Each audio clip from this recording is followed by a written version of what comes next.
महाराष्ट्र में शिवसेना के दो गुटों में जो दावेदारी की लड़ाई चल रही थी वो स्पीकर के फैसले के बाद फिलहाल खत्म हो गई है। हालांकि उद्धव ठाकरे लगातार इसका विरोध कर रहे हैं और उनके पास कानूनी रास्ते हैं, इसलिए शिवसेना नेता अब सुप्रीम कोर्ट जाने की बात कर रहे हैं। लेकिन अभी की सच्चाई यानी कि वर्तमान समय की सच्चाई यही है कि बाला साहेब की असली शिवसेना अब शिंदे गुट वाली है और अभी उद्धव ठाकरे के हाथ खाली है। ये तो हुई शिवसेना की बात। देखिए, महाराष्ट्र में ऐसी ही एक और लड़ाई चल रही है और वो लड़ाई है कि अब एनसीपी किसकी है, असली एनसीपी किसकी है, शरद पवार वाली या अजीत पवार वाली। अब इस पर फैसले की बारी है। महाराष्ट्र विधानसभा अध्यक्ष राहुल नार्वेकर ने शिवसेना पर अपना फैसला सुना दिया और एकनाथ शिंदे वाली शिवसेना को ही असली शिवसेना माना है। इस फैसले के बाद उद्धव ठाकरे और उनके गुट के बाकी नेता अब सुप्रीम कोर्ट जाने की बात कर रहे हैं। शिवसेना के बाद अब शरद पवार और एनसीपी पर स्पीकर के फैसले की बारी है। शरद पवार और उनके भतीजे अजीत पवार के बीच असली एनसीपी किसकी है, इस पर जंग जारी है, जिसे लेकर इस महीने यानी 31 जनवरी तक स्पीकर राहुल नार्वेकर को फैसला लेना है। दरअसल महाराष्ट्र के स्पीकर राहुल नार्वेकर ने बुधवार को असली शिवसैनिक कौन यानी कि असली शिवसेना किसकी, इससे जुड़े अयोग्यता संबंधी कई याचिकाओं का निपटारा कर दिया। मगर अब एनसीपी के दो गुटों के बीच जारी झगड़े का फैसला करना है। एनसीपी गुट की तरफ से दायर याचिकाओं पर उन्हें सुप्रीम कोर्ट के निर्देशों के मुताबिक 31 जनवरी तक फैसला सुनाना होगा। मीडिया रिपोर्ट्स के मुताबिक महाराष्ट्र विधायिका सचिवालय के रिकॉर्ड से ये जानकारी मिलती है कि कार्रवाई 6 जनवरी को शुरू हुई। उम्मीद यह है कि 18 जनवरी को या उससे पहले इस मामले में शामिल सभी पक्ष गवाहों की सूची साझा करेंगे और हलफनामा दाखिल करेंगे। इस मामले में गवाहों से 20 जनवरी को जिरह यानी क्रॉस एग्जामिनेशन हो सकता है और जबकि तमाम जो जवाब देने वाले लोग हैं, उत्तरदाता हैं, उनसे 23 जनवरी को जिरह होगी। देखिए, माना जा रहा है कि इस मामले में आखिरी सुनवाई 25 जनवरी से शुरू होगी, जो 27 जनवरी तक चलेगी और इसके बाद फिर स्पीकर अपना फैसला सुनाएंगे।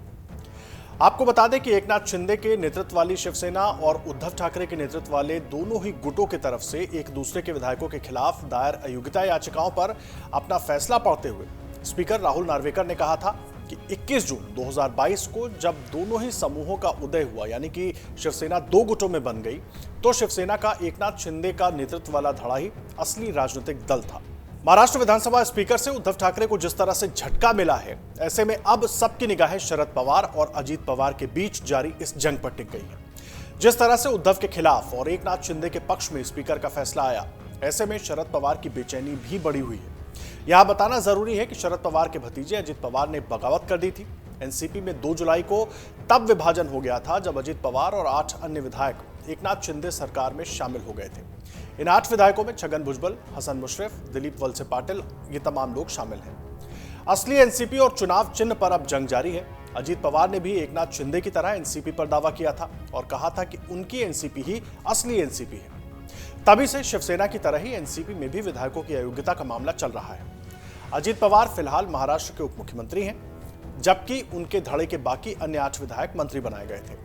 दोनों गुट पार्टी के चुनाव चिन्ह और नाम पर अपना अपना दावा ठोक रहे हैं। देखिए, इस मामले में अजीत पवार गुट पहले ही चुनाव आयोग का दरवाजा खटखटा चुका है। अजीत पवार की एनसीपी ही असली एनसीपी है और चुनाव चिन्ह घड़ी भी उन्हीं को आवंटित की जाए, इस मांग वाली याचिका पर चुनाव आयोग का फैसला सुरक्षित है।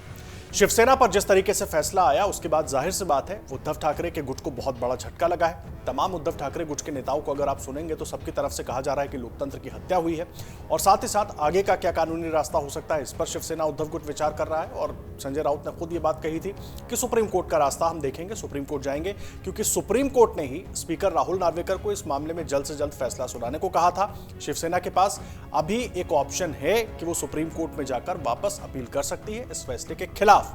लेकिन इस बीच अब सबकी नजर एनसीपी पर लगी हुई है, क्योंकि एनसीपी में जिस तरीके से बंटवारा हुआ, 2 गुट बने, उसके बाद से कई तरह की बातें अंदर खाने चलती रही। कहा यह भी गया कि सब कुछ शरद पवार की मर्जी के साथ हुआ है, लेकिन जिस तरीके से अजीत पवार ने सिंबल पर और पार्टी पर दावा ठोका, उसके बाद बहुत सारी बातें साफ हुई।